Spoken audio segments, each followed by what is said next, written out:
rods and reels for Belize.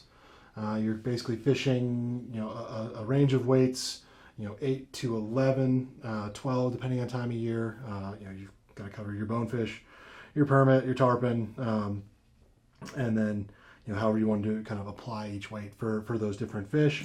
I personally, unless I am, going down there, late spring, throughout the summer, or going to a place there, or maybe there's going to be a lot of tarpon in deeper water up in the rivers where maybe there's a big one, kind of off the peak migration stuff. I'm bringing 4 rods, and it's going to be an 8, 2 9s, and a 10 weight. I like this fish pond bag for storing them because I think it works pretty easy to get. Your 4 different rods down there in one section. So you've got your 4 rods, an 8, 2 9s, and a 10. 8 weight, that's your bonefish, small permit. A 9 weight is going to be your kind of more standard permit rod, and then a 10 is going to be your tarpon, other than a big one when you'd want to have an 11 or a 12 weight. The nice thing with how I've got that set up is then you've got good crossover. So you have 8 that's bonefish, but if you break your 8, you've got a 9 weight, which it's a little overgunned for most bonefish in Belize, but it'll still work. It's also a permit. Your 9 for your permit, and then another 9 to cover that if it breaks. To cover that if it breaks, and then the 9 can also do snook, smaller tarpon situations. Back in the mangroves. It's a really versatile rod, and then on up to a 10 weight, which is going to cover tarpon up into 40, 50 pounds even. So pretty good sized fish, a 10 weight can handle.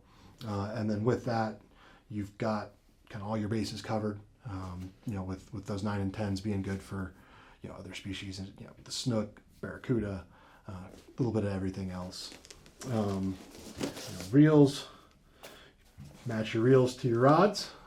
So 8, 9s, 10s, having something that's, large arbor is great. It's going to pick up the line faster. It's going to, have less memory. Drag systems are important in the salt. For Belize, it doesn't have to be, anything super high tech, but, good, semi-sealed, fully sealed, strong drag is going to be important. And then, just making sure that you've got stuff that balances well with your rods. So, Bowers and Winstons tend to work pretty good together. Orvis rods and reels, whatever it may be, Hatch, Nautilus, Siegler, Schulten, they're all good.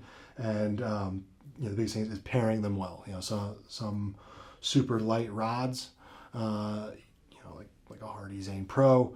If you were to put a heavier reel on it, it's going to be out of whack. Typically running within a brand line is going to pair pretty well. So, like I said, Hardy with Hardy, Bauer and Winston together, Orvis and Orvis, Scott and Hatch work really well together.